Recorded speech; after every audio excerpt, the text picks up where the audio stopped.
assassinatos, estupros, crimes, traições e massacres. Não são a trama de uma série policial. São relatos do livro mais vendido e venerado. O livro mais vendido da história da humanidade. A Bíblia. Um livro no qual se narra a bondade do Criador, mas cheio de histórias de onde emergem a sangrenta ira de Deus. Em nome de Deus, pode-se realizar atos violentos contra a humanidade. Histórias de morte e vingança traduzidas em mais de 2.500 idiomas. Aqueles que se rebelam perante Deus, aqueles que se negam a servi-lo, não podem permanecer em sua presença. Nós mesmos nos condenamos ao inferno. Esses relatos são apenas passagens de amor e paz? Jesus fala de um Deus amoroso, incondicional. Ou há também crime, morte e destruição? Não é um Deus muito humano aquele da Bíblia. É um Deus que funciona muito mais do lado do terrorismo. O que há por trás do castigo aos pecadores? Esse é o maior sofrimento nos infernos, a privação de Deus. Como são justificados os crimes na Bíblia? Na Bíblia aparece como uma ira legítima. Por trás de cada um há uma história. Mas é história oficial? Ou há segredos ainda não revelados? A ira de Deus. Outro enigma da Bíblia. Cidades inteiras aniquiladas. Meninos mortos em episódios que têm Deus como protagonista. Os crimes, o castigo e o perdão são algumas das ações que se encontram nas páginas bíblicas. Até onde pode chegar o castigo divino? O que acontece quando os infiéis desafiam ao Senhor? Há muitos momentos em que a ira foi legitimada no texto bíblico, quando se trata de uma ira que provoca a ação. A ira que se desencadeia contra a violência. A ira que se desencadeia contra a injustiça. Homens que reagiram contra o desvio de um projeto social. Turquia. Na fronteira do Irã com a Armênia, se encontra o Monte Ararat, um vulcão inativo de mais de 5.000 metros de altura. A tradição cristã indica que aqui estariam os restos da arca que levava o único sobrevivente de um dos maiores atos da ira de Deus. O dilúvio universal. A Arca de Noé é um relato que temos que ler junto com o relato da criação, porque é uma segunda criação. A única diferença é que existe um componente novo, ou seja, a primeira criação de Deus havia sido corrompida, havia tido uma grande decadência moral, e Deus decidiu destruí-la. Mas ele decide não acabar com tudo, resolve deixar uma pessoa justa e a família dele. Essa pessoa é Noé. E disse o Senhor: destruirei o homem que criei de sobre a face da terra, desde o homem até o animal, até o réptil, e até a ave dos céus, porque me arrependo de os haver feito. Noé, porém, achou graça aos olhos do Senhor. Então Deus decide falar a Noé e ordena que ele construa uma grande embarcação. E, de acordo com o relato bíblico, ainda não havia nunca chovido sobre a terra. A chuva era um fenômeno inovador naquele momento. Mas a arca se converteu especialmente num símbolo de salvação, de proteção. Na arca subiriam apenas 8 pessoas. Mas Deus recomenda a Noé salvar não apenas seres humanos, mas também a diferentes animais.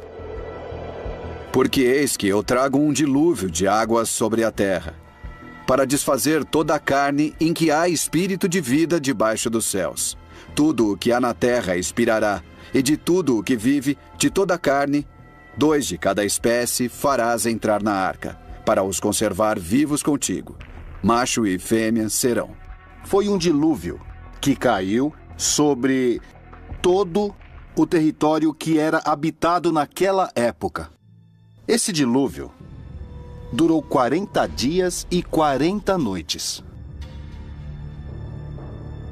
Deus levou apenas 40 dias para acabar com toda a vida sobre a terra. Mas o que os homens haviam feito para provocá-lo? Por que também morreram todos os animais? Qual seria o sentido de semelhante castigo? Todos os mitos são um mundo simbólico, não são um mundo histórico nem realidades. Estão mais para realidades virtuais nesse aspecto. Então o mito de Noé nos fala como a divindade falhou em sua criação, porque tem que voltar ao começo, mas não vai começar do zero. Um casal de cada espécie é levado. A história de Noé pretende mostrar como é o repovoamento da terra através de seus filhos. Por isso, através desses 3 filhos de Noé, de Cã, Jafé e Sem, vêm as raças humanas, os semitas, os jafetitas, os camitas. Então, é como o repovoamento do mundo. É uma história etiológica, ou seja, mostra a origem de algo. Os mitos fazem referência às divindades, mas nos revelam quem somos. A espécie humana quer ser uma espécie puríssima, quase anjos. Mas no final somos humanos que aprendem por tentativa e erro. E o Deus desses humanos se parece com os humanos. Assim, Deus destruiu toda a sua criação e deixa que a família de Noé viva. O único justo. A missão deve povoar a terra. Mas o que despertou a sua ira? Qual foi o motivo de tal destruição? Na época do dilúvio, menciona-se também que houve uma corrupção e uma degeneração absoluta. Isso Deus não pode suportar. Depois do dilúvio universal, a humanidade começou a reconstruir a si mesma. E é assim que se fundou Babel, uma cidade onde Deus voltaria a desencadear sua fúria. Até onde pode chegar a ira de Deus? Poderíamos entender a Torre de Babel como a Torre da Babilônia. E é uma torre que é feita com a intenção de chegar até o céu daqui da terra.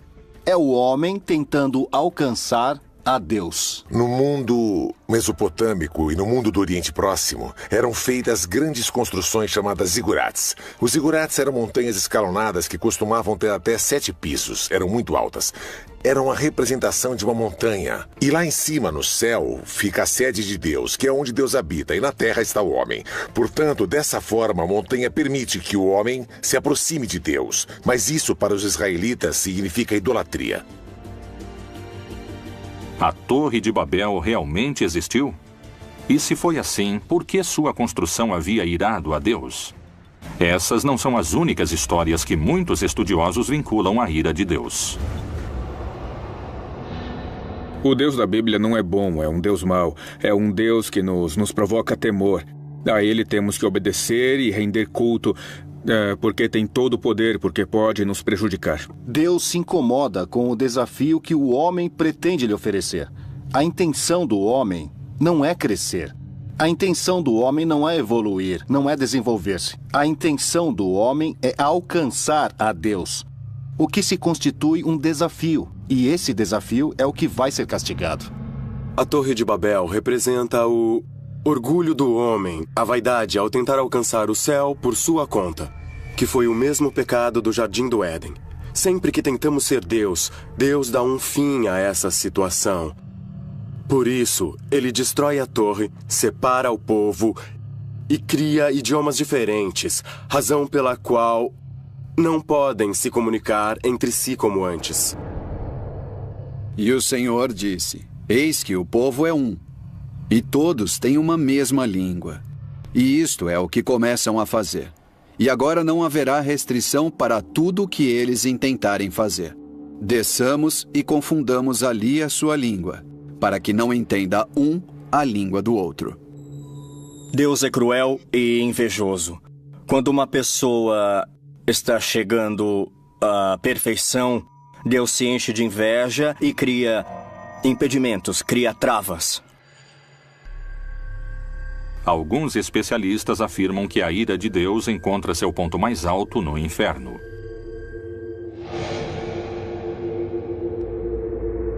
O que diz a Bíblia? Jesus fala de um pai amoroso. Deus como um pai que ama sem medida, sem limites, sem condições, que não se prende às ofensas.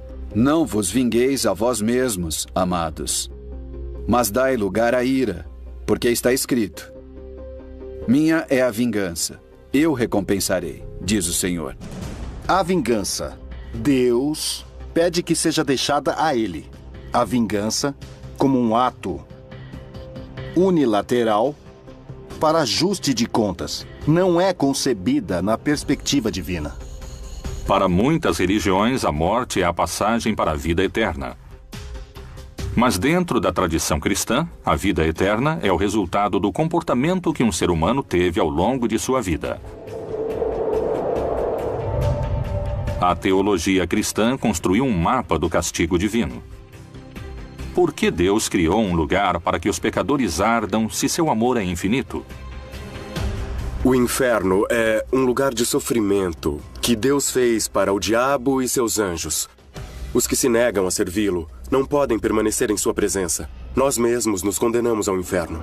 Depois da morte, temos 3 grandes realidades: o céu, para o justo, para o que merece estar cara a cara com Deus; o inferno, para aqueles que definitivamente se condenam; e um estado intermediário onde intensificamos o amor.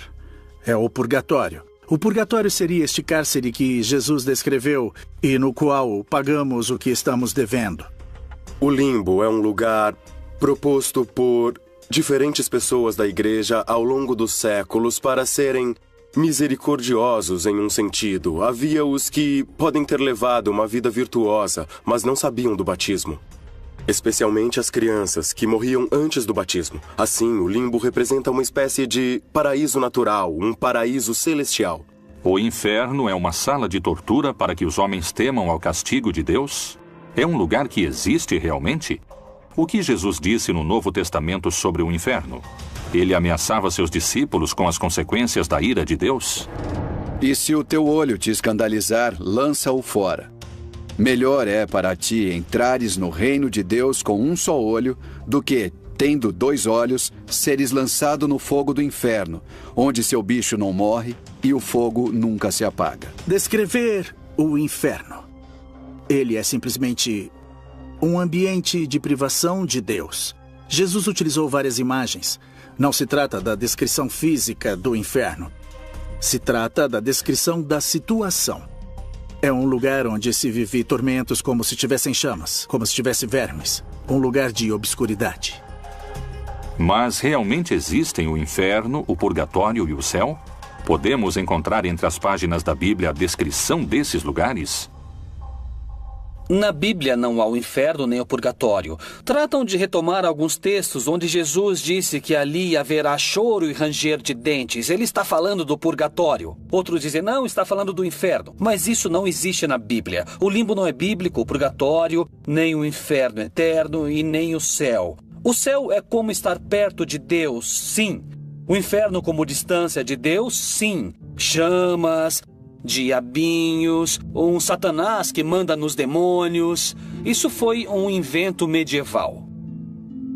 É claro que se presta a manipulações para interesses políticos, para interesses religiosos.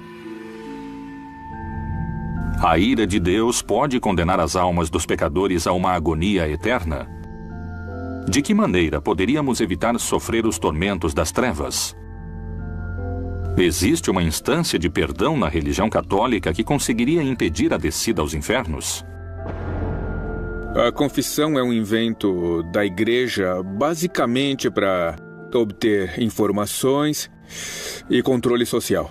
Na antiguidade não existia o sacramento da confissão individual. Isso foi inventado por um inquisidor, o imperador Justiniano. Na época de Justiniano, no século VI, foi inventada a confissão privada para os católicos.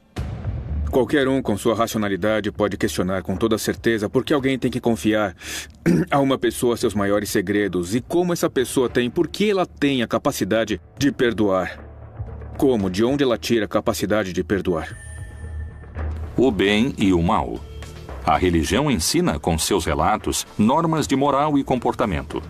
Mas há feitos na Bíblia que surpreendem por sua aparente crueldade. Por que esses relatos se mantêm em segredo? Até onde chega a ira de Deus?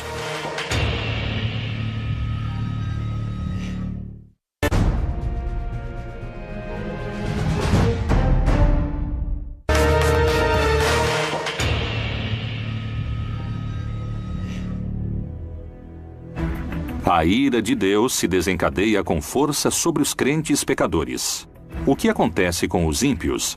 Será que Jeová é mais cruel com aqueles que creem em outro Deus ou renegam o seu poder? O pecado é, segundo os estudiosos, uma transgressão voluntária dos preceitos religiosos. Quais castigos mortais teriam sofrido os que se dispuseram a pecar?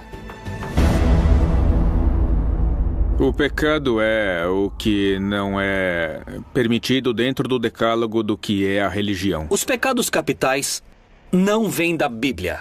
Sem dúvida que a ira é um dos pecados. Na igreja o chamamos de pecados capitais. Ele é um pecado que pode engendrar outros. E Deus nos pede para nos desfazermos de todo tipo de pecado, inclusive da ira. Os mais importantes são os que nascem no corpo e precisam do corpo para pecar. Deixa a ira e abandona o furor. Não te indignes de forma alguma para fazer o mal, porque os malfeitores serão desarraigados. A ira é quando você não controla a irritação. É o grau máximo de raiva, de irritação, que pode levá-lo a fazer coisas irracionais, sem controle, das quais pode se arrepender depois. A mensagem da Bíblia é que os homens devem desfazer-se da ira. Mas, para alguns especialistas em religião, isso não se atribui ao exemplo do livro sagrado. Existem passagens bíblicas nas quais a ira de Deus causa catástrofes para a humanidade? Para muitos investigadores, a Bíblia ensina a amar, para outros, a temer. As pessoas creem que há uma legitimidade em se sentir irritado quando há discriminação, quando há injustiça social, quando ninguém ajuda os pobres, quando há todo um sistema social que gera mais pobres. Então, na Bíblia aparece como uma ira legítima, lícita. Que conduta leva o homem ao caminho do inferno? Uma das histórias mais conhecidas da Bíblia, a de Lázaro, parece se aproximar de uma resposta. Em João 3,36, Jesus disse: Aquele que crê no Filho tem a vida eterna, mas aquele que não crê no Filho não verá vida. Mas a ira de Deus sobre ele permanece. Havia um homem rico que permanentemente estava em banquetes, que vivia em opulência. E aos pés de sua mesa havia um pobre, que era chamado Lázaro. Lázaro desejava que ao menos as migalhas da mesa do Senhor caíssem para ele poder se alimentar, mas nem as migalhas caíam. E enquanto isso, os cachorrinhos lambiam as chagas que tinha em seu corpo. Os dois morrem. E assim Lázaro vai para o céu, e é uma representação muito bonita, porque é dito que ele vai ao seio de Abraão. Enquanto que o rico vai para o inferno. Vê a Lázaro. O rico está queimando em fogo e pede que, por favor, permitam a Lázaro vir pelo menos dar-lhe um pouco, dar-lhe de beber. E diz a Abraão: permita a Lázaro que fale com meus irmãos para que não façam o mesmo. Abraão lhe diz que não, que eles têm a Moisés e têm os profetas. Se eles não os escutam, então não vão escutar a ninguém. Disse, porém, Abraão: Filho, lembra-te de que recebeste os teus bens em tua vida, e Lázaro somente males. E agora este é consolado e tu atormentado. As Escrituras demonstram a ira de Deus e, segundo a teologia, essa ira não é considerada um pecado. Mas por que alguns dizem que o Deus do Antigo Testamento é um Deus de ira, enquanto que o Deus do Novo Testamento é um Deus de amor? Na Bíblia, existem histórias de crimes, histórias terríveis de assassinatos e de massacres. Essas histórias mais truculentas e violentas encontramos no Antigo Testamento. Jesus fala de um Deus amoroso, incondicional. Essa imagem se contrapõe à apocalíptica, isso é claro, a todas as mensagens de ira, de cólera e da vingança de Deus. O Deus bíblico não é apenas um Deus de amor. Deus entende que às vezes tem que agir com severidade. Nesse sentido, a Bíblia exibe um Deus que não é todo bondade de modo algum. Pelo menos ela não mostra isso no Antigo Testamento, onde ele pede sacrifícios de filhos, onde há submissão permanentemente, onde tem que ajoelhar-se para falar com ele.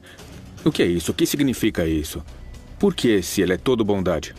Mas, se Deus é um só, por que entre as páginas da Bíblia existem tantas diferenças entre o Deus irado do Antigo Testamento e o Deus benévolo do Novo Testamento? O cristianismo posterior, quando quis argumentar por que era bom sofrer, extraiu do Antigo Testamento todos os textos nos quais era bom sofrer. Esses foram chamados de servos sofredores de Yahvé, para equiparar o sofrimento de Jesus àquele do Antigo Testamento.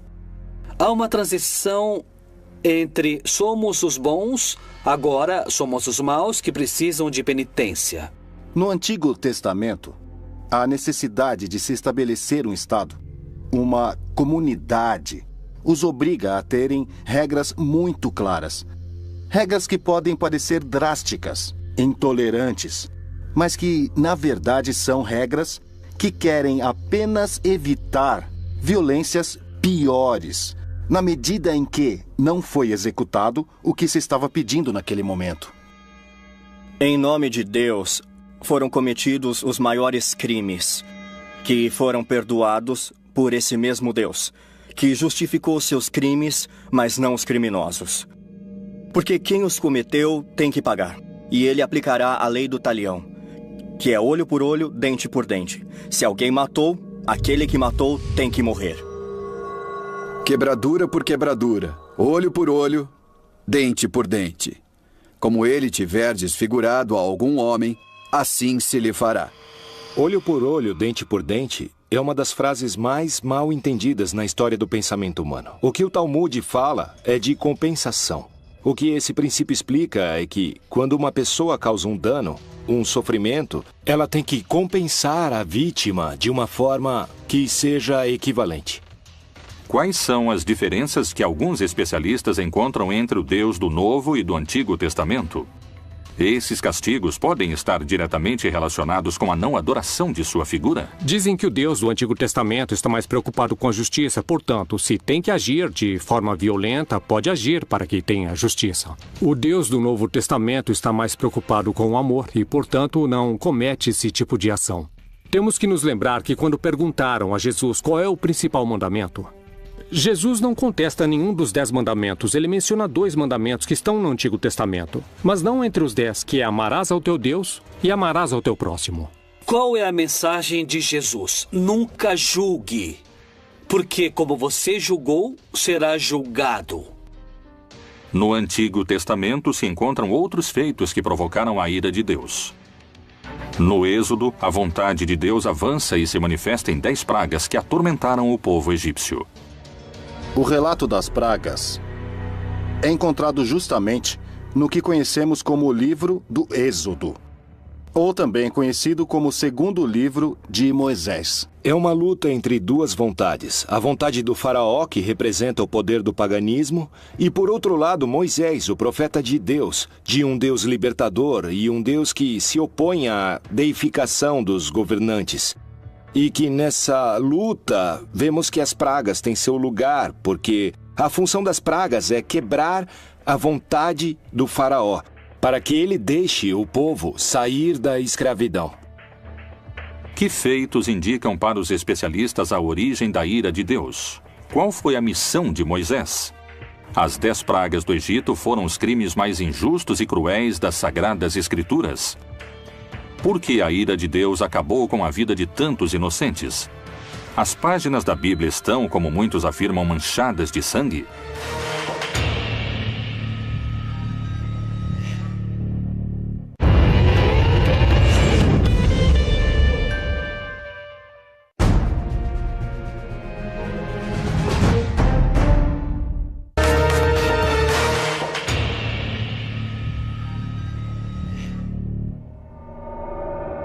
As 10 pragas do Egito são alguns dos relatos mais surpreendentes dos textos da Bíblia. Mas elas realmente existiram? A ira de Deus pode ter sido tão severa sobre milhares de egípcios? Há uma explicação científica que valide o relato bíblico? Moisés tem uma visão, que se apresenta a ele através de uma sarça em chamas e não é consumida.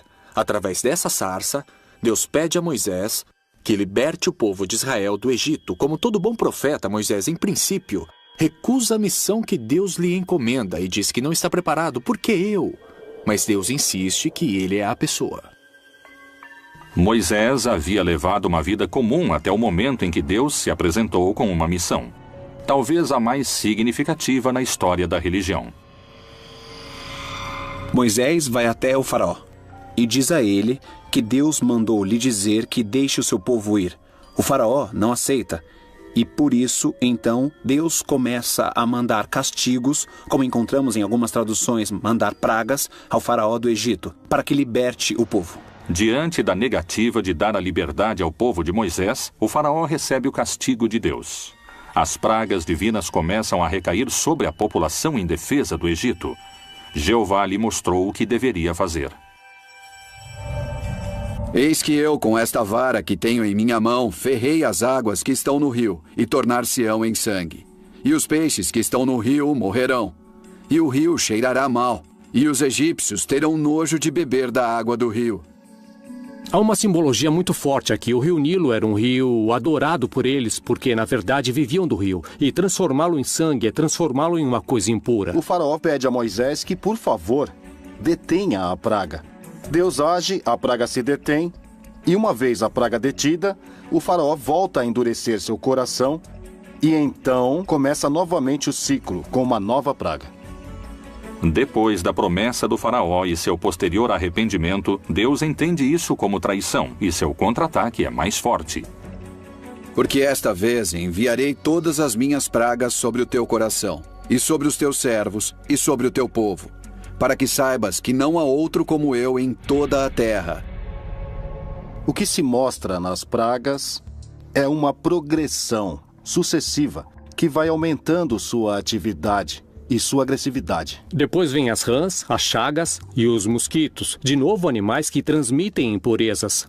Dentro dessa cadeia, aparece uma praga que são os piolhos. Encontramos a praga das moscas. Além disso, certas irritações que provocam, por sua vez, também o advento de novas pragas. As pragas que começam a castigar o Egito são cada vez mais perigosas, mais violentas, mais letais. E diante de cada praga, progressivamente, eles iam enfrentando o poder de Deus e o poder do faraó, que se considerava filho dos deuses. Tá legal, talvez sejam relatos folclóricos, mas a simbologia é forte. O que há por trás disso é uma profunda mensagem de quem tem o poder. E em qualquer etapa da história humana, os poderosos têm o poder. Mas aqui o poder está invertido, porque acontece que o poderoso é o fraco. Ou seja, quem tem o poder é o Deus dos escravos, e não o contrário. A mensagem que Moisés leva ao faraó da parte do Deus hebreu é um desafio à sua autoridade, e por isso que é tão difícil convencê-lo. Mas a resposta do faraó foi ainda mais desafiadora, e fez com que a fúria de Jeová se desencadeasse de vez. Não é um Deus muito humano aquele da Bíblia, é um Deus que funciona muito mais pelo lado do terrorismo. Temos que obedecê-lo porque causa medo, não porque é uma pessoa, porque é um ser que é todo bondade. O Deus da Bíblia não é bom. Depois o Senhor disse a Moisés: Vai a Faraó e diz-lhe: Assim diz o Senhor, Deus dos Hebreus: Deixa ir o meu povo, para que me sirva, porque se recusares deixá-los ir, e ainda por força os detiveres, eis que a mão do Senhor será sobre o teu gado. E o Senhor fez isso no dia seguinte, e todo o gado dos egípcios morreu. Esse constitui um dos momentos críticos para o faraó e para o povo egípcio. Eles perderam suas fontes de alimentos. Isso nos mostra simplesmente como a mão de Deus foi ficando cada vez mais agressiva ao buscar a vontade do faraó. Vontade que no final não é realizada.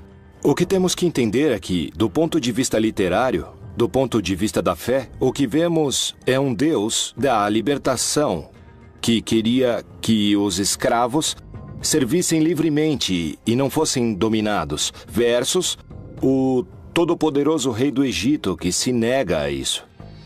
Como a Igreja Católica interpreta esses acontecimentos? Esses relatos foram parte da história da humanidade Ou são simplesmente fábulas que explicam outra realidade? No texto bíblico temos momentos difíceis, que as pessoas querem ver como ira, como um contragosto de Deus. O que o texto bíblico quer mostrar é que, quando o homem faz escolhas ruins, os momentos são difíceis. Os momentos chegam à violência, chegam à morte e à destruição. Deus sempre mostra um rosto de pai misericordioso, amoroso, sem que isso o impeça de mostrar seu caráter de pai que deve corrigir, de pai que deve chamar ao bom viver. A Bíblia faz parte da palavra de Deus, mas não é toda a palavra de Deus. O problema é que a interpretação é literal. Acreditam ser um livro de biologia, de sexologia, de embriologia. Não. A Bíblia é um livro de mitologias. Mas essa não é a única versão sobre o que aconteceu. Muitos geólogos trabalham nas análises dos fenômenos ocorridos desde o estudo dos processos físicos da Terra. A aparição de todas essas pragas, como as moscas, mosquitos, piolhos, rãs, etc., possivelmente esteja vinculada ao fato de ter havido um aumento da umidade do ambiente e todas essas pragas foram muito favorecidas. O tema da morte do gado... Muitas vezes, quando há muita umidade, o gado transita por pântanos, que são zonas inundadas, ou charcos. Então, os animais sempre estão com as patas submersas em água. Ele se infecta e tem enfermidades e morrem rapidamente. Essas pragas e maldições podem ser rebatidas com um enfoque científico e geológico? Como se explica, a partir dessa perspectiva, a praga do rio Nilo repleto de sangue? Muito possivelmente esteja vinculada a uma explosão da vida dentro do próprio rio, que era basicamente de algas vermelhas, que mudavam a coloração da água. A questão é a interpretação que as pessoas fizeram naquela época. As pragas aniquilaram milhares de egípcios. O Egito sofreu com o lado mais sombrio de um Deus sem misericórdia.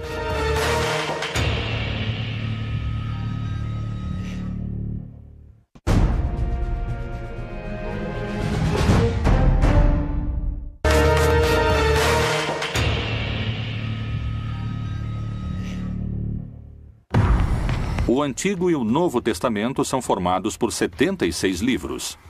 Neles, o Deus Todo-Poderoso aparece como uma deidade com comportamentos vingativos e violentos. A Igreja insiste que Deus é amor, mas Jeová, o Deus amoroso da tradição judaico-cristã, não condiz com os relatos bíblicos de castigos, crimes e genocídios. Que opinião os religiosos têm sobre essas crônicas? Eles justificam a ira de Deus? Em nome de Deus, pode-se realizar atos violentos contra a humanidade.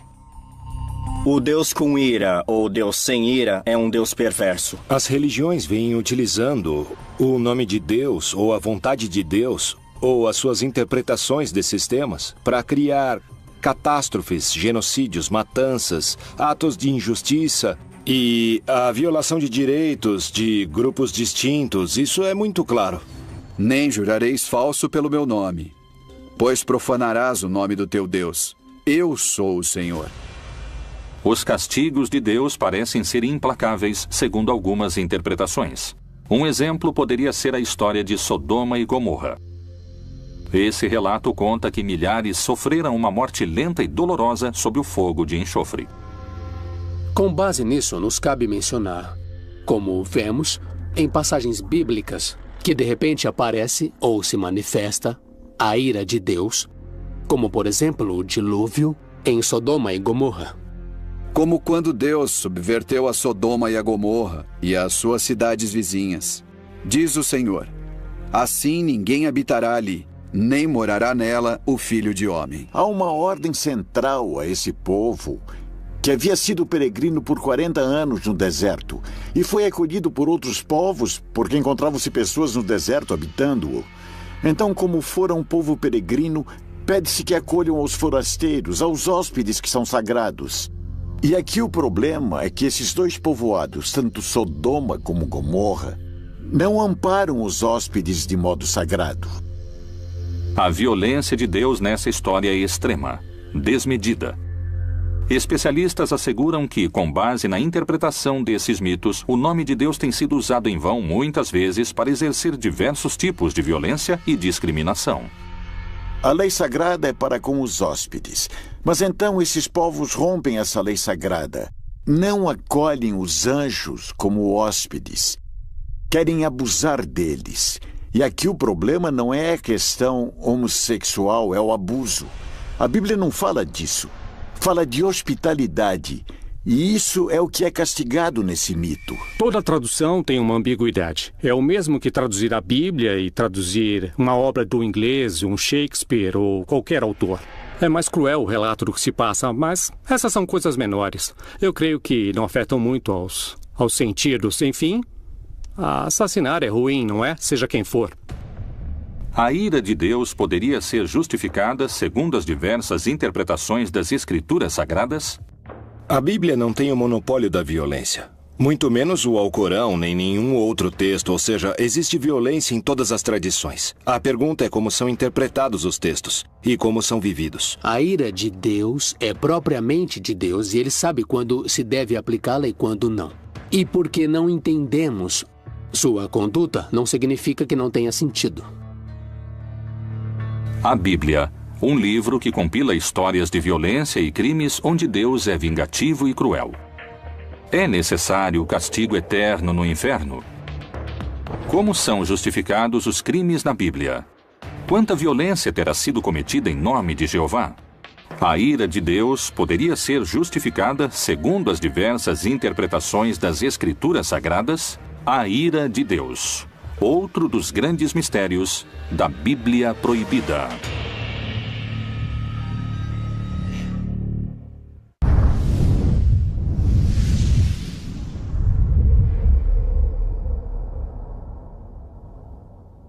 Quase anjos. Mas no final somos humanos que aprendem por tentativa e erro. E o Deus desses humanos se parece com os humanos. Assim, Deus destruiu toda a sua criação e deixa que a família de Noé viva.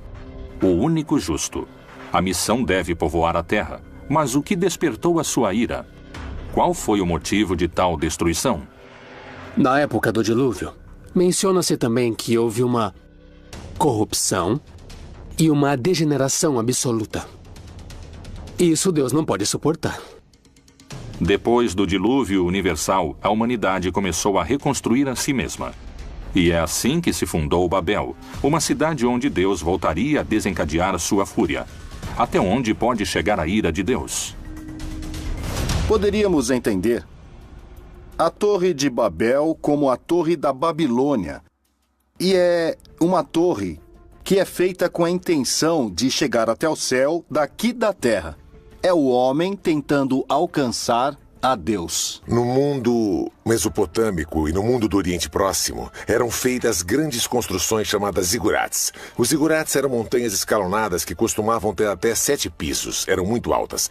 Eram a representação de uma montanha. E lá em cima, no céu, fica a sede de Deus, que é onde Deus habita, e na terra está o homem. Portanto, dessa forma, a montanha permite que o homem se aproxime de Deus. Mas isso, para os israelitas, significa idolatria. A Torre de Babel realmente existiu? E se foi assim, por que sua construção havia irado a Deus? Essas não são as únicas histórias que muitos estudiosos vinculam à ira de Deus.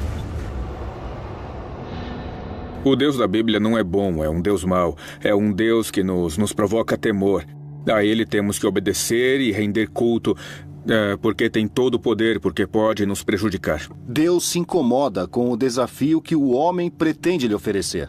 A intenção do homem não é crescer.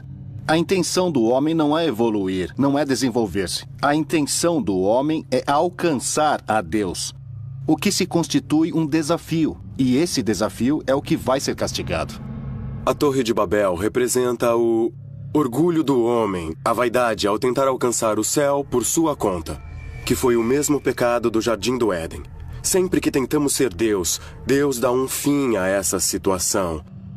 Por isso, ele destrói a torre, separa o povo e cria idiomas diferentes, razão pela qual não podem se comunicar entre si como antes. E o Senhor disse: Eis que o povo é um, e todos têm uma mesma língua. E isto é o que começam a fazer. E agora não haverá restrição para tudo o que eles intentarem fazer. Desçamos e confundamos ali a sua língua, para que não entenda um a língua do outro. Deus é cruel e invejoso. Quando uma pessoa está chegando à perfeição, Deus se enche de inveja e cria impedimentos, cria travas. Alguns especialistas afirmam que a ira de Deus encontra seu ponto mais alto no inferno.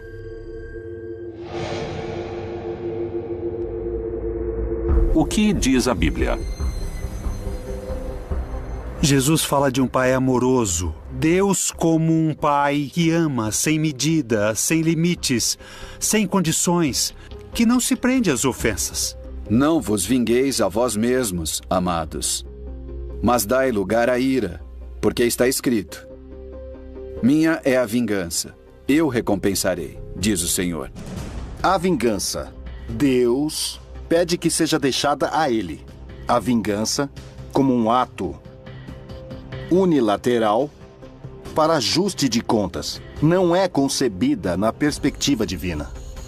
Para muitas religiões, a morte é a passagem para a vida eterna. Mas dentro da tradição cristã, a vida eterna é o resultado do comportamento que um ser humano teve ao longo de sua vida. A teologia cristã construiu um mapa do castigo divino. Por que Deus criou um lugar para que os pecadores ardam se seu amor é infinito?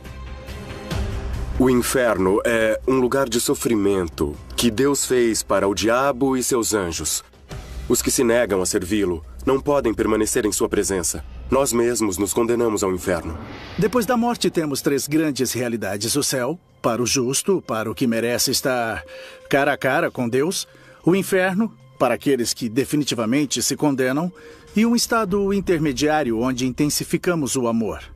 É o purgatório. O purgatório seria este cárcere que Jesus descreveu e no qual pagamos o que estamos devendo. O limbo é um lugar proposto por diferentes pessoas da igreja ao longo dos séculos para serem misericordiosos em um sentido. Havia os que podem ter levado uma vida virtuosa, mas não sabiam do batismo.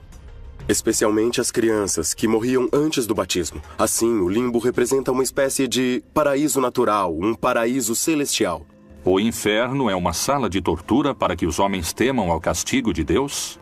É um lugar que existe realmente? O que Jesus disse no Novo Testamento sobre o inferno? Ele ameaçava seus discípulos com as consequências da ira de Deus? E se o teu olho te escandalizar, lança-o fora. Melhor é para ti entrares no reino de Deus com um só olho, do que, tendo 2 olhos, seres lançado no fogo do inferno, onde seu bicho não morre e o fogo nunca se apaga. Descrever o inferno. Que se apresenta a ele através de uma sarça em chamas e não é consumida. Através dessa sarça, Deus pede a Moisés que liberte o povo de Israel do Egito. Como todo bom profeta, Moisés, em princípio, recusa a missão que Deus lhe encomenda e diz que não está preparado. Por que eu? Mas Deus insiste que ele é a pessoa. Moisés havia levado uma vida comum até o momento em que Deus se apresentou com uma missão. Talvez a mais significativa na história da religião. Moisés vai até o faraó e diz a ele que Deus mandou lhe dizer que deixe o seu povo ir. O faraó não aceita. E por isso, então, Deus começa a mandar castigos, como encontramos em algumas traduções, mandar pragas ao faraó do Egito, para que liberte o povo. Diante da negativa de dar a liberdade ao povo de Moisés, o faraó recebe o castigo de Deus. As pragas divinas começam a recair sobre a população indefesa do Egito. Jeová lhe mostrou o que deveria fazer.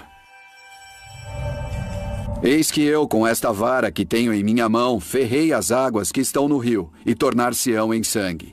E os peixes que estão no rio morrerão.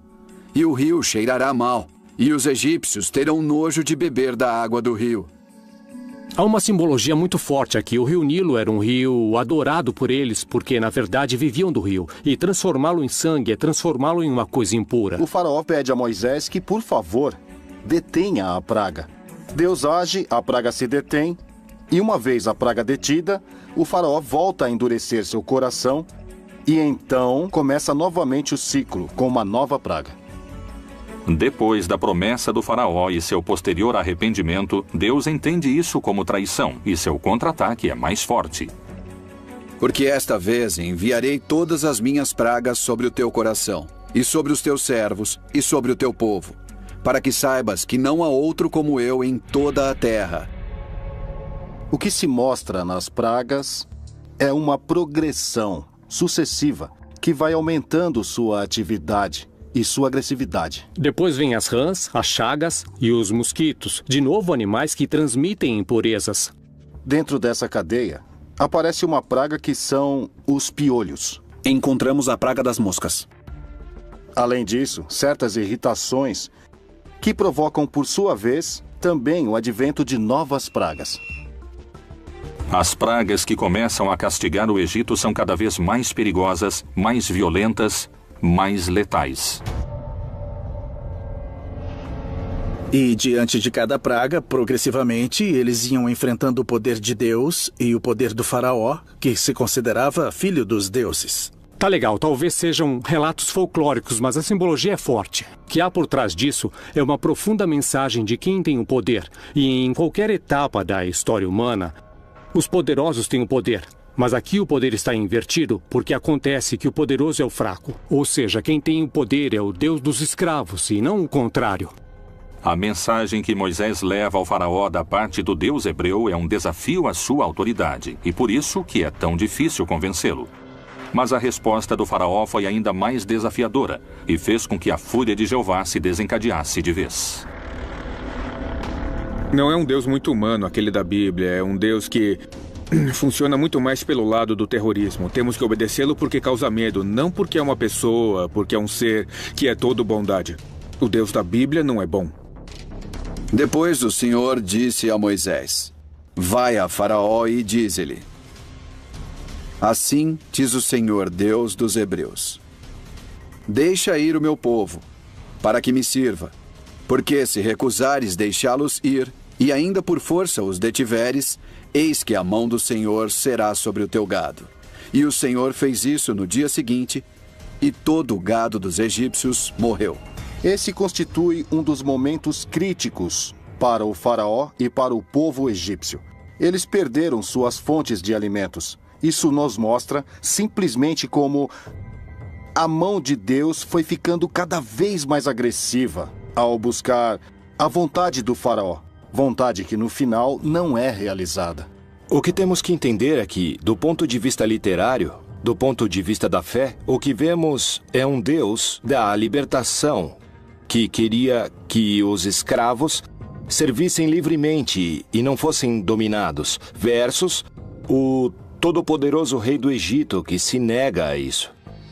Como a Igreja Católica interpreta esses acontecimentos? Esses relatos foram parte da história da humanidade ou são simplesmente fábulas que explicam outra realidade?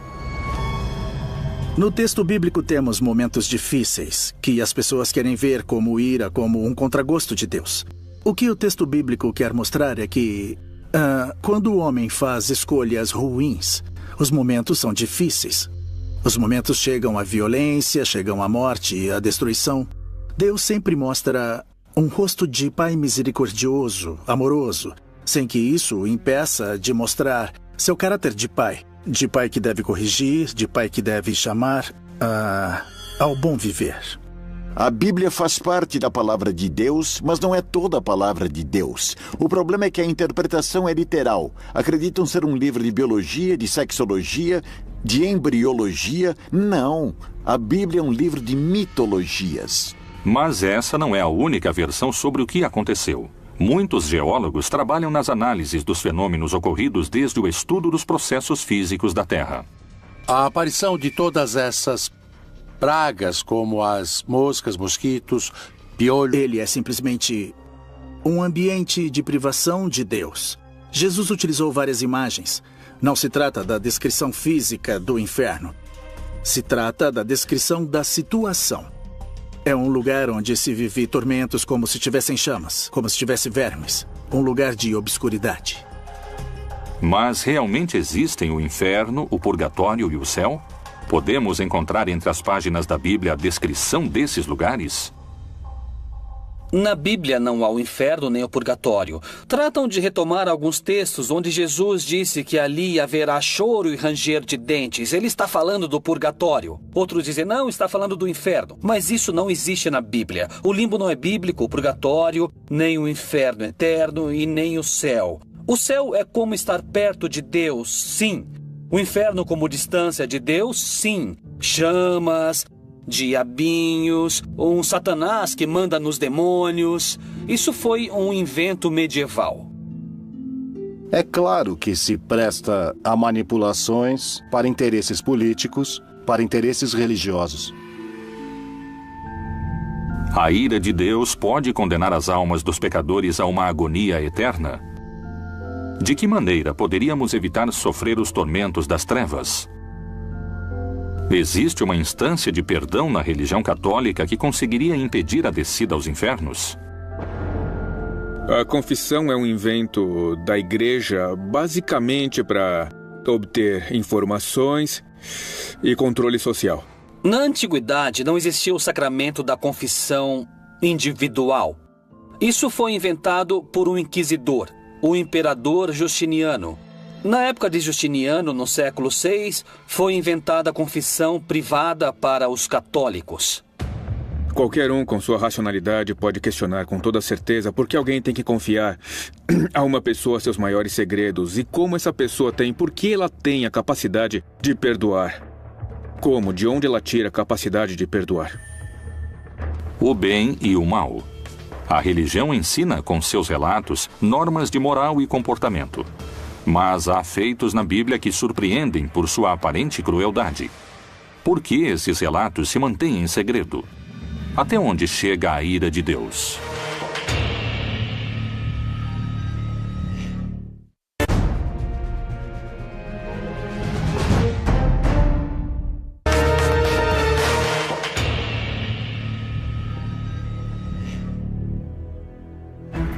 A ira de Deus se desencadeia com força sobre os crentes pecadores. O que acontece com os ímpios? Será que Jeová é mais cruel com aqueles que creem em outro Deus ou renegam o seu poder?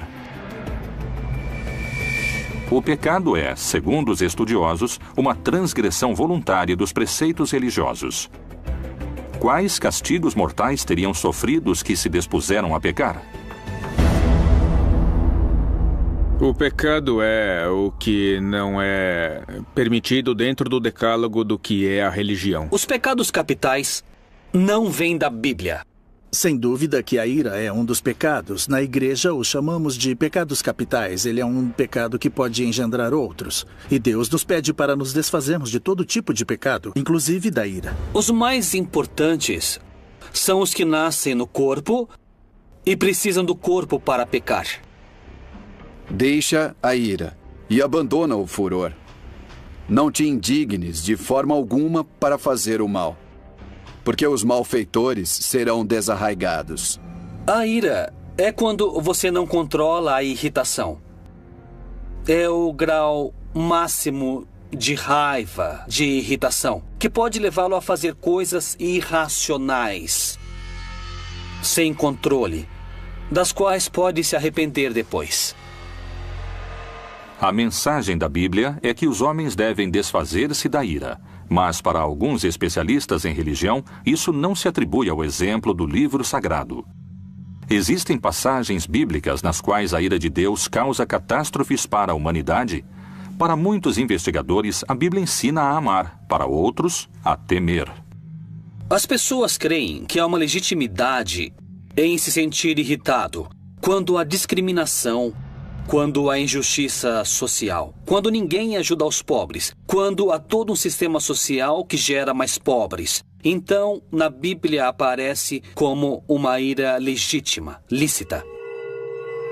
Que conduta leva o homem ao caminho do inferno? Uma das histórias mais conhecidas da Bíblia, a de Lázaro, parece se aproximar de uma resposta. Em João 3,36, Jesus disse: Aquele que crê no Filho tem a vida eterna, Mas aquele que não crê no Filho não verá vida. Mas a ira de Deus sobre ele permanece. Havia um homem rico que permanentemente estava em banquetes, que vivia em opulência. E aos pés de sua mesa havia um pobre, que era chamado Lázaro. Lázaro desejava que ao menos as migalhas da mesa do Senhor caíssem para ele poder se alimentar, mas nem as migalhas caíam. E enquanto isso, os cachorrinhos lambiam as chagas que tinha em seu corpo. Os dois morrem.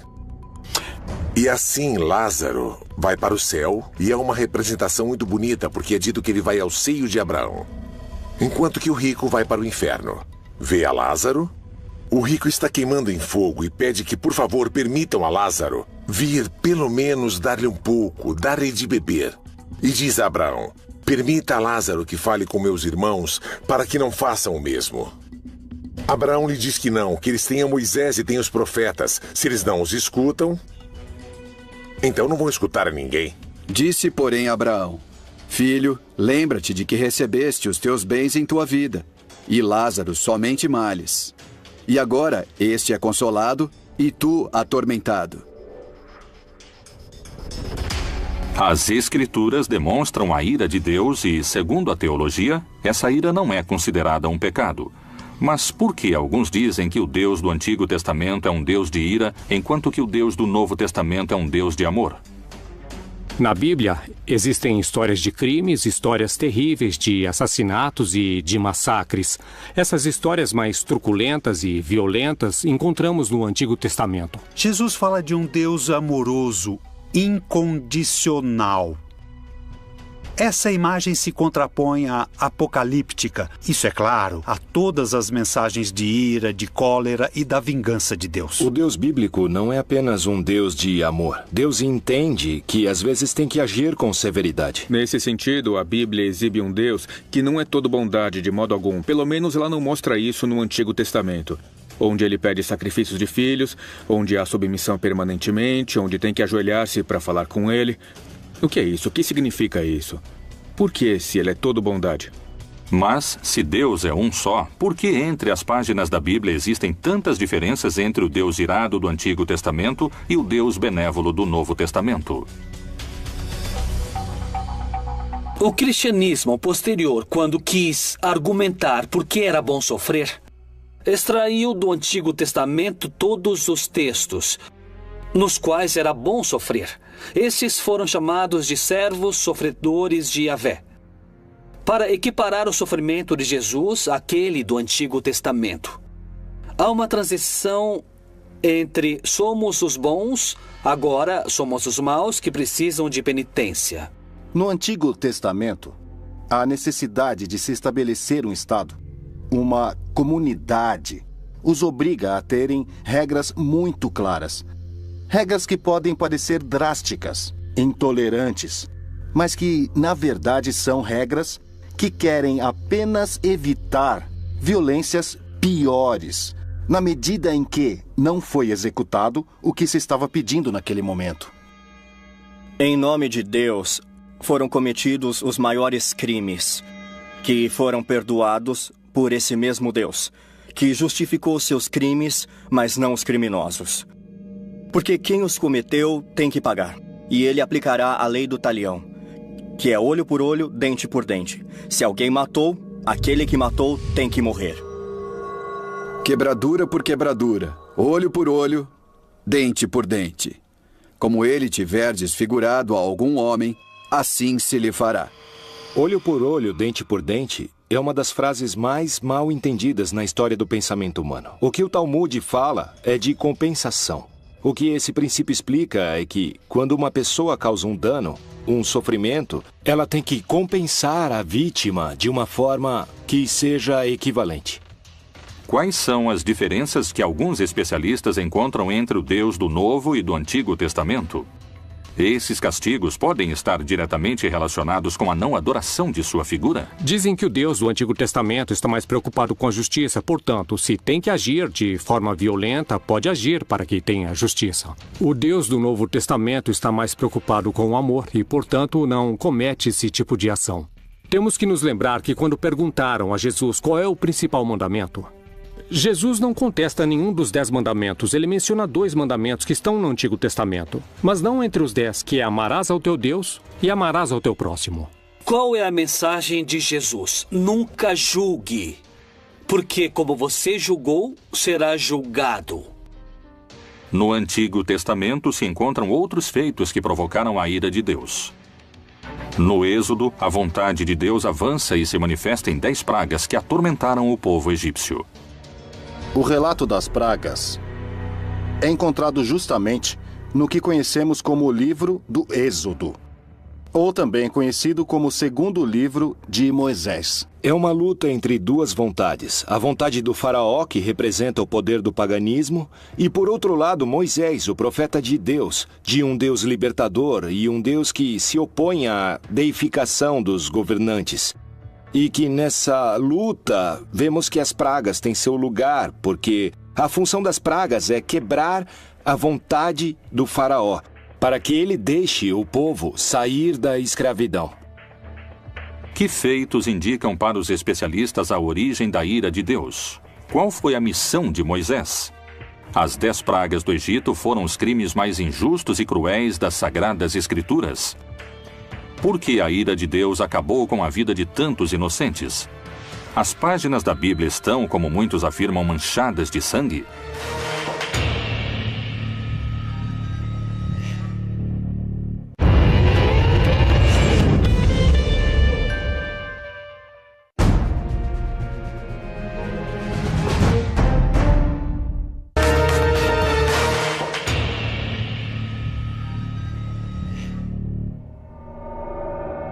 As 10 pragas do Egito são alguns dos relatos mais surpreendentes dos textos da Bíblia. Mas elas realmente existiram? A ira de Deus pode ter sido tão severa sobre milhares de egípcios? Há uma explicação científica que valide o relato bíblico? Moisés tem uma visão.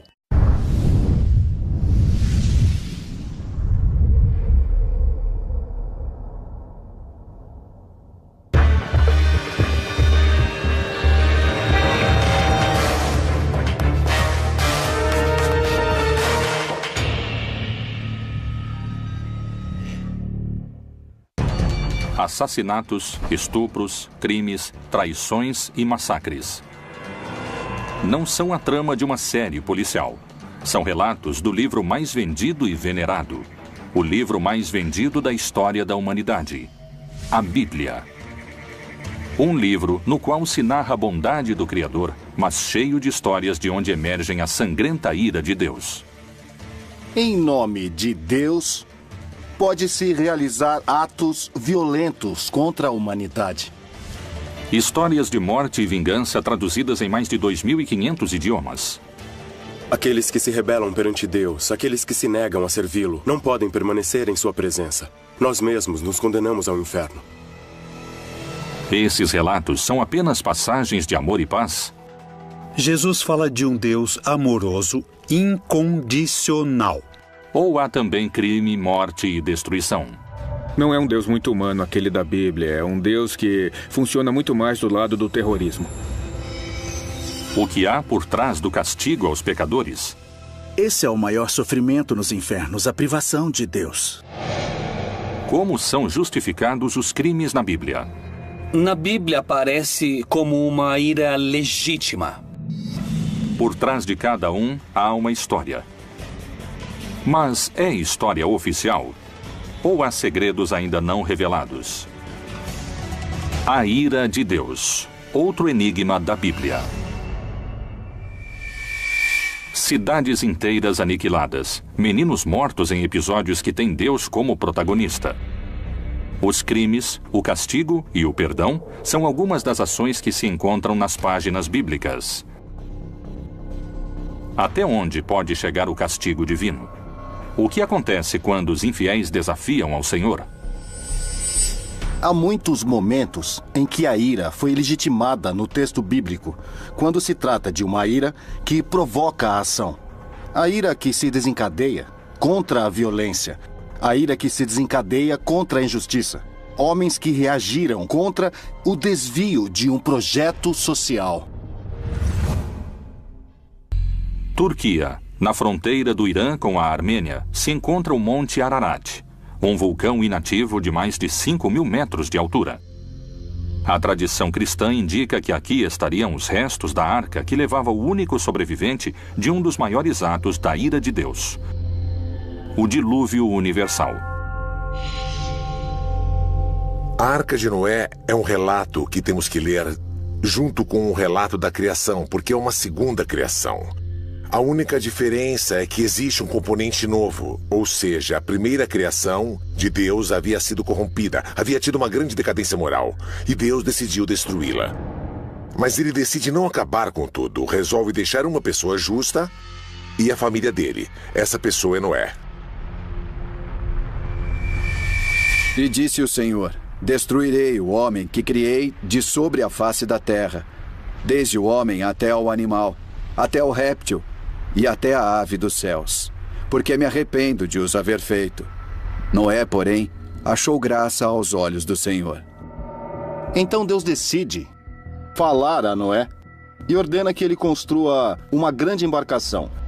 E, de acordo com o relato bíblico, ainda não havia nunca chovido sobre a terra. A chuva era um fenômeno inovador naquele momento. Mas a arca se converteu especialmente num símbolo de salvação, de proteção. Na arca subiriam apenas 8 pessoas. Mas Deus recomenda a Noé salvar não apenas seres humanos, mas também a diferentes animais. Porque eis que eu trago um dilúvio de águas sobre a terra, para desfazer toda a carne em que há espírito de vida debaixo dos céus.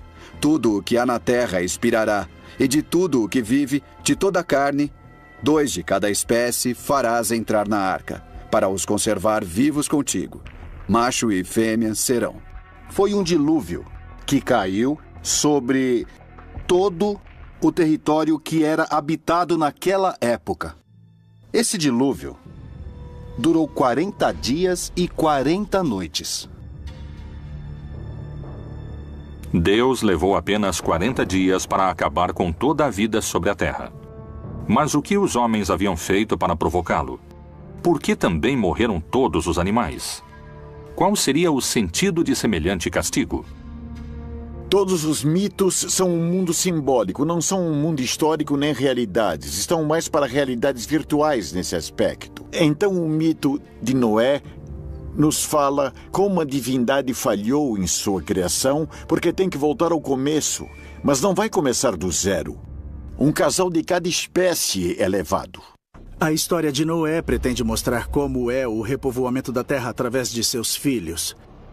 Por isso, através desses 3 filhos de Noé, de Cã, Jafé e Sem, vêm as raças humanas, os semitas, os jafetitas, os camitas. Então, é como o repovoamento do mundo. É uma história etiológica, ou seja, mostra a origem de algo. Os mitos fazem referência às divindades, mas nos revelam quem somos. A espécie humana quer ser uma espécie puríssima. O inferno é um lugar de sofrimento que Deus fez para o diabo e seus anjos. Os que se negam a servi-lo não podem permanecer em sua presença. Nós mesmos nos condenamos ao inferno. Depois da morte, temos 3 grandes realidades. O céu, para o justo, para o que merece estar cara a cara com Deus. O inferno, para aqueles que definitivamente se condenam. E um estado intermediário onde intensificamos o amor. É o purgatório. O purgatório seria este cárcere que Jesus descreveu e no qual pagamos o que estamos devendo. O limbo é um lugar proposto por diferentes pessoas da igreja ao longo dos séculos para serem misericordiosos em um sentido. Havia os que podem ter levado uma vida virtuosa, mas não sabiam do batismo. Especialmente as crianças, que morriam antes do batismo. Assim, o limbo representa uma espécie de paraíso natural, um paraíso celestial. O inferno é uma sala de tortura para que os homens temam ao castigo de Deus? É um lugar que existe realmente? O que Jesus disse no Novo Testamento sobre o inferno? Ele ameaçava seus discípulos com as consequências da ira de Deus? E se o teu olho te escandalizar, lança-o fora. Melhor é para ti entrares no reino de Deus com um só olho, do que, tendo 2 olhos, seres lançado no fogo do inferno, onde seu bicho não morre e o fogo nunca se apaga. Descrever o inferno. Ele é simplesmente um ambiente de privação de Deus. Jesus utilizou várias imagens. Não se trata da descrição física do inferno. Se trata da descrição da situação. É um lugar onde se vive tormentos como se tivessem chamas, como se tivesse vermes. Um lugar de obscuridade. Mas realmente existem o inferno, o purgatório e o céu? Podemos encontrar entre as páginas da Bíblia a descrição desses lugares?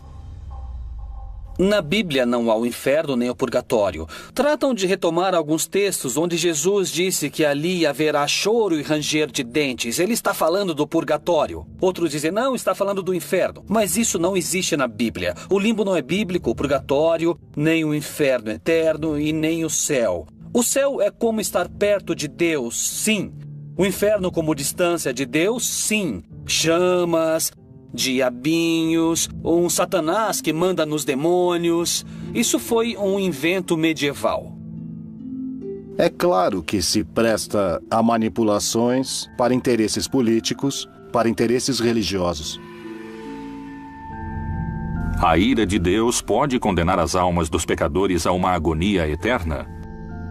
De que maneira poderíamos evitar sofrer os tormentos das trevas? Existe uma instância de perdão na religião católica que conseguiria impedir a descida aos infernos? A confissão é um invento da igreja basicamente para obter informações e controle social. Na antiguidade não existia o sacramento da confissão individual. Isso foi inventado por um inquisidor, o imperador Justiniano. Na época de Justiniano, no século VI, foi inventada a confissão privada para os católicos.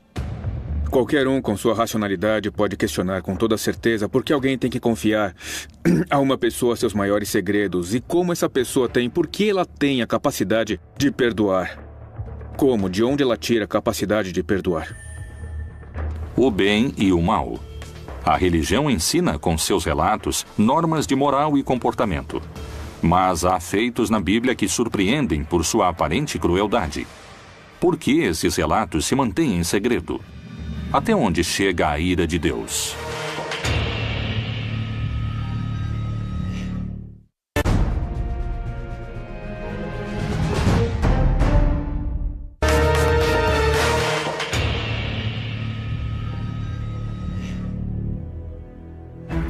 A ira de Deus se desencadeia com força sobre os crentes pecadores. O que acontece com os ímpios? Será que Jeová é mais cruel com aqueles que creem em outro Deus ou renegam o seu poder? O pecado é, segundo os estudiosos, uma transgressão voluntária dos preceitos religiosos. Quais castigos mortais teriam sofrido os que se dispuseram a pecar?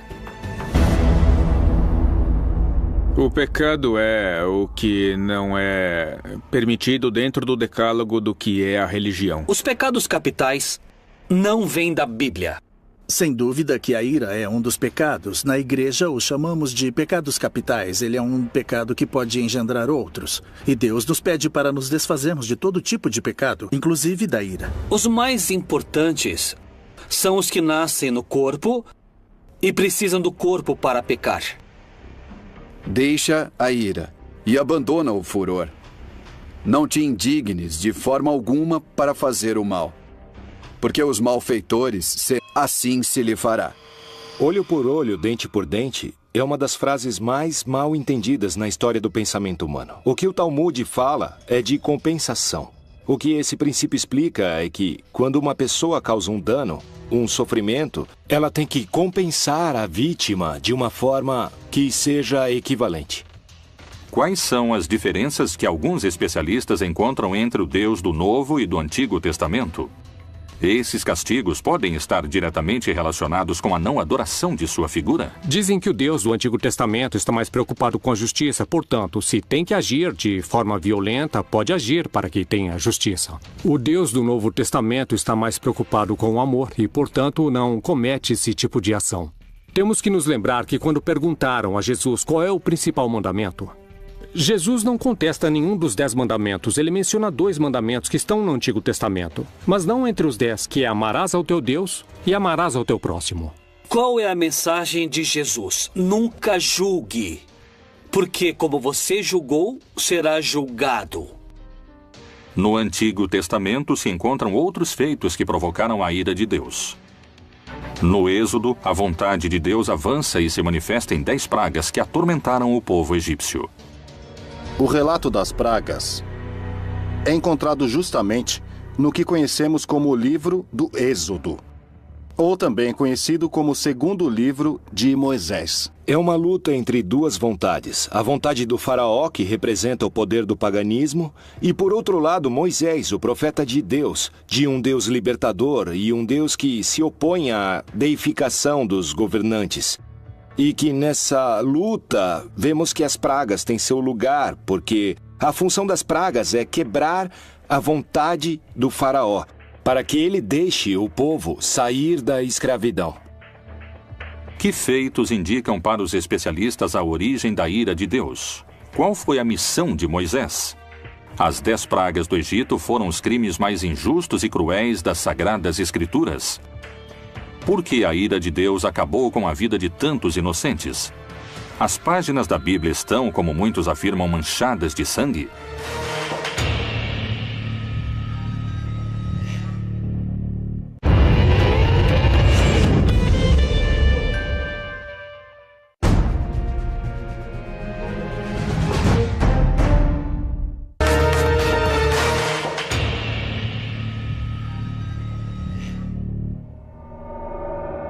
As 10 pragas do Egito são alguns dos relatos mais surpreendentes dos textos da Bíblia. Mas elas realmente existiram? A ira de Deus pode ter sido tão severa sobre milhares de egípcios? Há uma explicação científica que valide o relato bíblico? Moisés tem uma visão, que se apresenta a ele através de uma sarça em chamas e não é consumida. Através dessa sarça, Deus pede a Moisés que liberte o povo de Israel do Egito. Como todo bom profeta, Moisés, em princípio, recusa a missão que Deus lhe encomenda e diz que não está preparado. Por que eu? Mas Deus insiste que ele é a pessoa. Moisés havia levado uma vida comum até o momento em que Deus se apresentou com uma missão, talvez a mais significativa na história da religião. Moisés vai até o faraó e diz a ele que Deus mandou lhe dizer que deixe o seu povo ir. O faraó não aceita. E por isso, então, Deus começa a mandar castigos, como encontramos em algumas traduções, mandar pragas ao faraó do Egito, para que liberte o povo. Diante da negativa de dar a liberdade ao povo de Moisés, o faraó recebe o castigo de Deus. As pragas divinas começam a recair sobre a população indefesa do Egito. Jeová lhe mostrou o que deveria fazer. Eis que eu, com esta vara que tenho em minha mão, ferrei as águas que estão no rio, e tornar-se-ão em sangue. E os peixes que estão no rio morrerão. E o rio cheirará mal, e os egípcios terão nojo de beber da água do rio. Há uma simbologia muito forte aqui. O rio Nilo era um rio adorado por eles, porque na verdade viviam do rio. E transformá-lo em sangue é transformá-lo em uma coisa impura. O faraó pede a Moisés que, por favor, detenha a praga. Deus age, a praga se detém, e uma vez a praga detida, o faraó volta a endurecer seu coração, e então começa novamente o ciclo, com uma nova praga. Depois da promessa do faraó e seu posterior arrependimento, Deus entende isso como traição, e seu contra-ataque é mais forte. Porque esta vez enviarei todas as minhas pragas sobre o teu coração, e sobre os teus servos, e sobre o teu povo, para que saibas que não há outro como eu em toda a terra. O que se mostra nas pragas é uma progressão sucessiva que vai aumentando sua atividade e sua agressividade. Depois vem as rãs, as chagas e os mosquitos, de novo animais que transmitem impureza.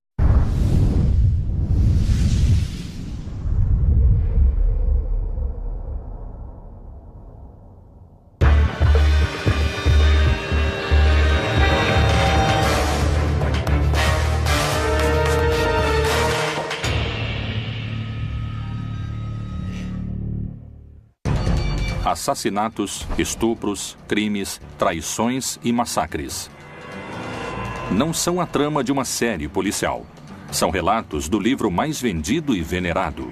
O livro mais vendido da história da humanidade. A Bíblia. Um livro no qual se narra a bondade do Criador, mas cheio de histórias de onde emergem a sangrenta ira de Deus. Em nome de Deus, pode-se realizar atos violentos contra a humanidade. Histórias de morte e vingança traduzidas em mais de 2.500 idiomas. Aqueles que se rebelam perante Deus, aqueles que se negam a servi-lo, não podem permanecer em sua presença. Nós mesmos nos condenamos ao inferno. Esses relatos são apenas passagens de amor e paz? Jesus fala de um Deus amoroso, incondicional. Ou há também crime, morte e destruição? Não é um Deus muito humano aquele da Bíblia. É um Deus que funciona muito mais do lado do terrorismo. O que há por trás do castigo aos pecadores? Esse é o maior sofrimento nos infernos, a privação de Deus. Como são justificados os crimes na Bíblia? Na Bíblia aparece como uma ira legítima. Por trás de cada um há uma história. Mas é história oficial? Ou há segredos ainda não revelados? A ira de Deus. Outro enigma da Bíblia. Cidades inteiras aniquiladas. Meninos mortos em episódios que têm Deus como protagonista. Os crimes, o castigo e o perdão são algumas das ações que se encontram nas páginas bíblicas. Até onde pode chegar o castigo divino? O que acontece quando os infiéis desafiam ao Senhor? Há muitos momentos em que a ira foi legitimada no texto bíblico, quando se trata de uma ira que provoca a ação. A ira que se desencadeia contra a violência. A ira que se desencadeia contra a injustiça. Homens que reagiram contra o desvio de um projeto social. Turquia. Na fronteira do Irã com a Armênia, se encontra o Monte Ararat, um vulcão inativo de mais de 5.000 metros de altura. A tradição cristã indica que aqui estariam os restos da arca que levava o único sobrevivente de um dos maiores atos da ira de Deus. O dilúvio universal. A Arca de Noé é um relato que temos que ler junto com o relato da criação, porque é uma segunda criação.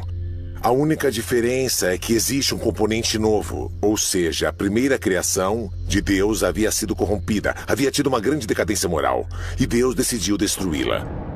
Mas ele decide não acabar com tudo, resolve deixar uma pessoa justa e a família dele. Essa pessoa é Noé. E disse o Senhor: destruirei o homem que criei de sobre a face da terra, desde o homem até o animal, até o réptil e até a ave dos céus, porque me arrependo de os haver feito. Noé, porém, achou graça aos olhos do Senhor. Então Deus decide falar a Noé e ordena que ele construa uma grande embarcação. E, de acordo com o relato bíblico, ainda não havia nunca chovido sobre a terra. A chuva era um fenômeno inovador naquele momento. Mas a arca se converteu especialmente num símbolo de salvação, de proteção. Na arca subiriam apenas 8 pessoas. Mas Deus recomenda a Noé salvar não apenas seres humanos, mas também a diferentes animais. Porque eis que eu trago um dilúvio de águas sobre a terra, para desfazer toda a carne em que há espírito de vida debaixo dos céus. Tudo o que há na terra expirará, e de tudo o que vive, de toda a carne, 2 de cada espécie farás entrar na arca, para os conservar vivos contigo. Macho e fêmea serão. Foi um dilúvio que caiu sobre todo o território que era habitado naquela época. Esse dilúvio durou 40 dias e 40 noites. Deus levou apenas 40 dias para acabar com toda a vida sobre a terra. Mas o que os homens haviam feito para provocá-lo? Por que também morreram todos os animais? Qual seria o sentido de semelhante castigo?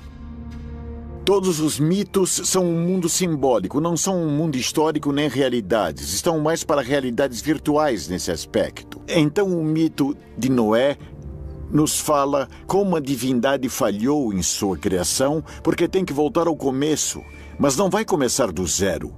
Um casal de cada espécie é levado.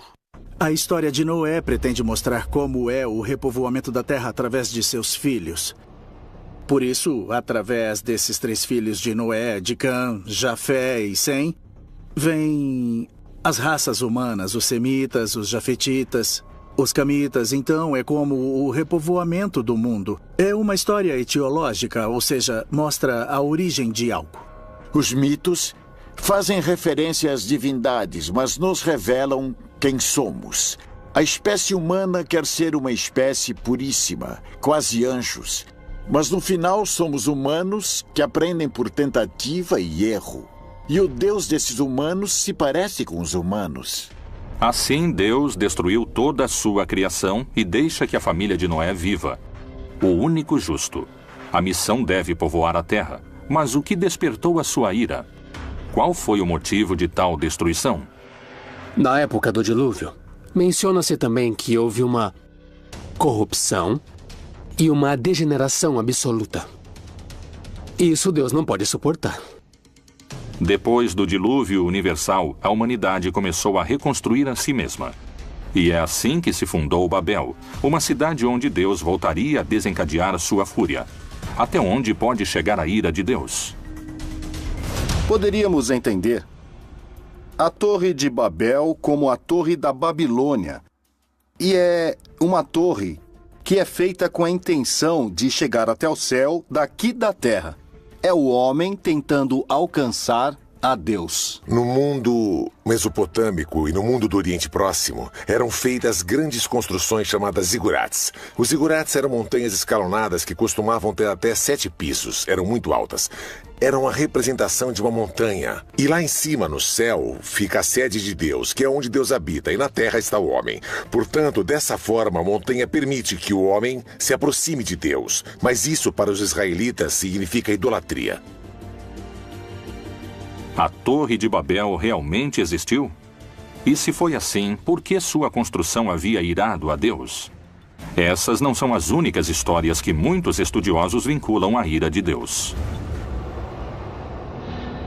O Deus da Bíblia não é bom, é um Deus mau. É um Deus que nos provoca temor. A ele temos que obedecer e render culto, porque tem todo o poder, porque pode nos prejudicar. Deus se incomoda com o desafio que o homem pretende lhe oferecer. A intenção do homem não é crescer. A intenção do homem não é evoluir, não é desenvolver-se. A intenção do homem é alcançar a Deus, o que se constitui um desafio. E esse desafio é o que vai ser castigado. A Torre de Babel representa o orgulho do homem, a vaidade ao tentar alcançar o céu por sua conta, que foi o mesmo pecado do Jardim do Éden. Sempre que tentamos ser Deus, Deus dá um fim a essa situação. Por isso, ele destrói a torre, separa o povo e cria idiomas diferentes, razão pela qual não podem se comunicar entre si como antes. E o Senhor disse: Eis que o povo é um, e todos têm uma mesma língua. E isto é o que começam a fazer. E agora não haverá restrição para tudo o que eles intentarem fazer. Desçamos e confundamos ali a sua língua, para que não entenda um a língua do outro. Deus é cruel e invejoso. Quando uma pessoa está chegando à perfeição, Deus se enche de inveja e cria impedimentos, cria travas. Alguns especialistas afirmam que a ira de Deus encontra seu ponto mais alto no inferno.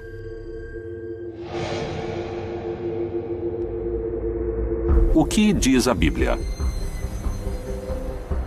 Jesus fala de um pai amoroso. Deus como um pai que ama sem medida, sem limites, sem condições, que não se prende às ofensas. Não vos vingueis a vós mesmos, amados, mas dai lugar à ira, porque está escrito: Minha é a vingança, eu recompensarei, diz o Senhor. A vingança. Deus pede que seja deixada a ele a vingança como um ato unilateral para ajuste de contas. Não é concebida na perspectiva divina. Para muitas religiões, a morte é a passagem para a vida eterna. Mas dentro da tradição cristã, a vida eterna é o resultado do comportamento que um ser humano teve ao longo de sua vida. A teologia cristã construiu um mapa do castigo divino. Por que Deus criou um lugar para que os pecadores ardam se seu amor é infinito? Serão desarraigados. A ira é quando você não controla a irritação. É o grau máximo de raiva, de irritação, que pode levá-lo a fazer coisas irracionais, sem controle, das quais pode se arrepender depois. A mensagem da Bíblia é que os homens devem desfazer-se da ira. Mas para alguns especialistas em religião, isso não se atribui ao exemplo do livro sagrado. Existem passagens bíblicas nas quais a ira de Deus causa catástrofes para a humanidade. Para muitos investigadores, a Bíblia ensina a amar, para outros, a temer. As pessoas creem que há uma legitimidade em se sentir irritado quando há discriminação, quando há injustiça social, quando ninguém ajuda os pobres, quando há todo um sistema social que gera mais pobres. Então, na Bíblia aparece como uma ira legítima, lícita. Que conduta leva o homem ao caminho do inferno? Uma das histórias mais conhecidas da Bíblia, a de Lázaro, parece se aproximar de uma resposta. Em João 3,36, Jesus disse: Aquele que crê no Filho tem a vida eterna, mas aquele que não crê no Filho não verá vida. Mas a ira de Deus sobre ele permanece. Havia um homem rico que permanentemente estava em banquetes, que vivia em opulência. E aos pés de sua mesa havia um pobre, que era chamado Lázaro. Lázaro desejava que ao menos as migalhas da mesa do Senhor caíssem para ele poder se alimentar, mas nem as migalhas caíam. E enquanto isso, os cachorrinhos lambiam as chagas que tinha em seu corpo. Os dois morrem. E assim Lázaro vai para o céu, e é uma representação muito bonita, porque é dito que ele vai ao seio de Abraão. Enquanto que o rico vai para o inferno. Vê a Lázaro. O rico está queimando em fogo e pede que, por favor, permitam a Lázaro vir pelo menos dar-lhe um pouco, dar-lhe de beber. E diz a Abraão: permita a Lázaro que fale com meus irmãos para que não façam o mesmo.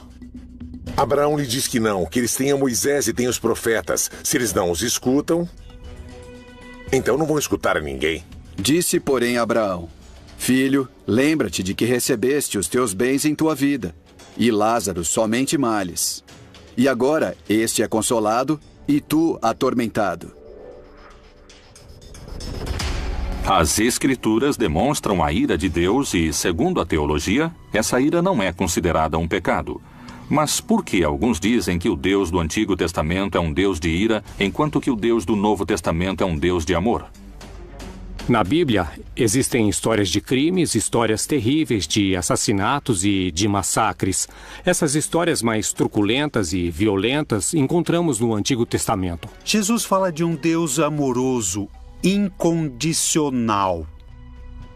Essa imagem se contrapõe à apocalíptica, isso é claro, a todas as mensagens de ira, de cólera e da vingança de Deus. O Deus bíblico não é apenas um Deus de amor. Deus entende que às vezes tem que agir com severidade. Nesse sentido, a Bíblia exibe um Deus que não é todo bondade de modo algum. Pelo menos ela não mostra isso no Antigo Testamento, onde ele pede sacrifícios de filhos, onde há submissão permanentemente, onde tem que ajoelhar-se para falar com ele. O que é isso? O que significa isso? Por que, se ele é todo bondade? Mas, se Deus é um só, por que entre as páginas da Bíblia existem tantas diferenças entre o Deus irado do Antigo Testamento e o Deus benévolo do Novo Testamento? O cristianismo posterior, quando quis argumentar por que era bom sofrer, extraiu do Antigo Testamento todos os textos nos quais era bom sofrer. Estes foram chamados de servos sofredores de Yahvé, para equiparar o sofrimento de Jesus àquele do Antigo Testamento. Há uma transição entre somos os bons, agora somos os maus que precisam de penitência. No Antigo Testamento, há necessidade de se estabelecer um Estado, uma comunidade. Os obriga a terem regras muito claras. Regras que podem parecer drásticas, intolerantes, mas que, na verdade, são regras que querem apenas evitar violências piores, na medida em que não foi executado o que se estava pedindo naquele momento. Em nome de Deus, foram cometidos os maiores crimes, que foram perdoados por esse mesmo Deus, que justificou seus crimes, mas não os criminosos.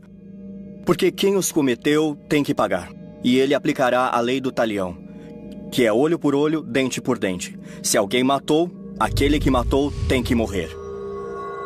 Quebradura por quebradura, olho por olho, dente por dente.